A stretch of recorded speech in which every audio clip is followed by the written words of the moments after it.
सदियों से हमने सुना है कि पीपल का पेड़ रहस्यमय और अलौकिक शक्तियों से भरा हुआ है। इस पेड़ को पूजनीय माना जाता है क्योंकि इसमें त्रिदेव यानी ब्रह्मा, विष्णु, महेश का वास माना गया है। पीपल की पूजा से पितृ भी प्रसन्न होते हैं। इसे काटना या नुकसान पहुंचाना मतलब बर्बादी को आमंत्रित करने के समान है। ऐसे में क्या हो अगर कोई नास्तिक इस 100 साल पुराने पीपल के पेड़ को काट दे। आज की कहानी इसी पर आधारित है। एक रहस्य, पीपल का पेड़।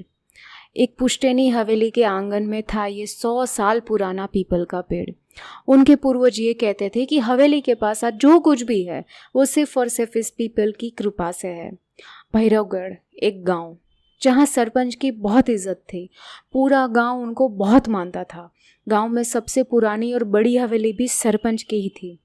फिर एक दिन सरपंच की तबीयत खराब हो गई और उनका बेटा अमित शहर से लौट कर आया। उसने वहाँ रुकने का फैसला किया और सरपंच की देखभाल करने में लग गया। अमित नास्तिक था और उसने इस हवेली के बारे में सोचा। अमित पूरी हवेली के चक्कर लगा रहा था और सोच रहा था, इतनी बड़ी हवेली है, क्या करना है, वैसे भी रात को भूतिया लगती है। पिताजी तबीयत वैसे भी ठीक नहीं रहती, तो अब जो कुछ भी देखना है, संभालना है, मुझे ही करना है। उसके दिमाग में आया कि क्यों ना मैं इस बड़ी हवेली को तोड़कर होटल बनवा दूं। विनाशकारी विपरीत बुद्धि। उसने हवेली का सौदा कर लिया, घर में बिना किसी को बताए। और जब ठकुराइन मतलब अमित की माँ को ये पता चला तो उसके गुस्से ने हर सीमा रेखा को तोड़ दिया। ठकुराइन ने उसे रोका, उसे बहुत समझाया, पर अमित ने किसी की नहीं सुनी। अमित ने फैसला कर लिया था कि वो पीपल के पेड़ को कटवा देगा। उसने बुलडोज़र बुलवाया और पीपल के पेड़ को तोड़ने की तैयारी शुरू की। उसमें बहुत रुकावटें आई, पर आखिरकार उसने पेड़ को काट ही दिया। और ये नज़ारा देखकर पूरा गांव रोया है। लेकिन उसी दिन सरपंच की भी मौत हो गई। कितनी अजीब बात थी ना, यहाँ पीपल का पेड़ कटा और वहीं सरपंच की उसी वक्त मौत हुई। कुछ संयोग सोचने पे मजबूर कर देते हैं। सच में सरपंच की मौत की वजह से 2 महीने के लिए काम रोक दिया गया और फिर 2 महीने ख़त्म होने के बाद हवेली भी तोड़ दी गई और होटल का काम शुरू हुआ। पर एक के बाद एक अजीबोगरीब हादसे होटल बनने में होने लगे। जब से हवेली तोड़कर होटल का काम शुरू हुआ था, वहाँ अजीब हादसे होते थे। रात को लोगों को ऐसा लगता था कि वो कैसी मान लो कांटों से भरा डरावना सपना देख रहे हो।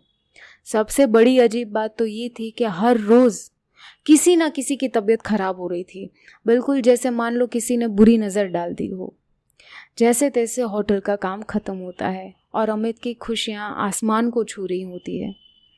होटल का इनॉग्रेशन भी उसी दिन था। पहले दिन ही सारे रूम्स बुक हो चुके थे।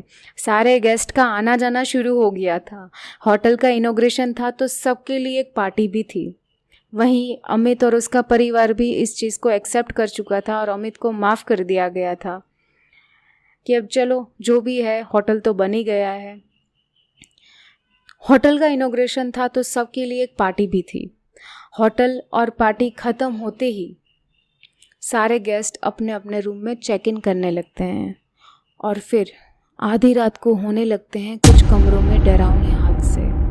आधी रात को होटल के एक कमरे में अचानक ही पीपल की पेड़ की जड़ें पूरे कमरे को घेर लेती हैं। कमरे में ठहरे उस आदमी को होने लगती हैं खून की उल्टियाँ। सब नॉर्मल था, बस सडनली ये हुआ क्या कोई समझ नहीं पा रहा था।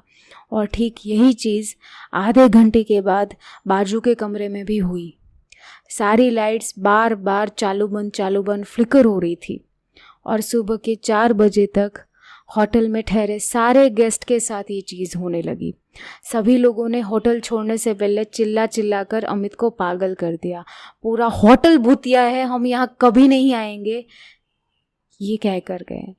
कल तक जो आलीशान होटल हरा भरा था, आज वो आधा होटल पीपल की जड़ों से घिर चुका था।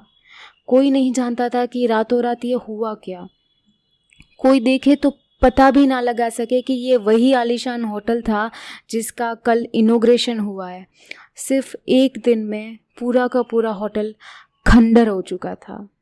आकाश ये नज़ारा होटल के बाहर से देख रहा था। उसके पसीने छूट गए थे। नास्तिक आकाश, जिसने शैतान को क्या भगवान को नहीं माना, मंदिर जाने का फैसला करता है। वो सोच रहा होता है मंदिर के बाहर जाते ही अंदर जाऊं या ना जाऊं, पर वो अंदर जाता है। वहाँ उसे एक पंडित मिलते हैं जो उसे उसका चेहरा देखते ही उस पे लगे दोष के बारे में बताते हैं। पीपल के पेड़ में सिर्फ और सिर्फ उसके पितृ ही नहीं बल्कि त्रिदेव का भी वास था, जिसे तुमने काट दिया। तुमने पीपल के पेड़ को काटने में एक दिन भी नहीं लगाया। ठीक उसी तरह आज तुम्हारा होटल भी एक दिन में खंडर हो चला। तुम्हारे भगवान, शैतान या पितरुओं को मानने या ना मानने से हकीकत नहीं बदलती बेटा। वक्त हर चीज़ की सच्चाई एक दिन सामने लाता ही है। अमित ने बातें तो सुनी पर उसके गले के नीचे नहीं उतरी। उसने बस शांति से सब सुना। बिना कुछ बोले अमित वहाँ से निकल गया। होटल पहुँचते पहुँचते रात हो गई और जब अमित होटल के अंदर गया उसे बस एक अजीब सा डर लगने लगा था। सोच में पड़ा अमित शराब पीने लगता है और होटल के कॉरिडोर में चक्कर लगाता है। आलीशान कमरे भूतिया खंडर में तब्दील हो चुके थे। आधे से ज़्यादा कमरों में दीवारों में से पीपल की जड़ें निकल आई थी।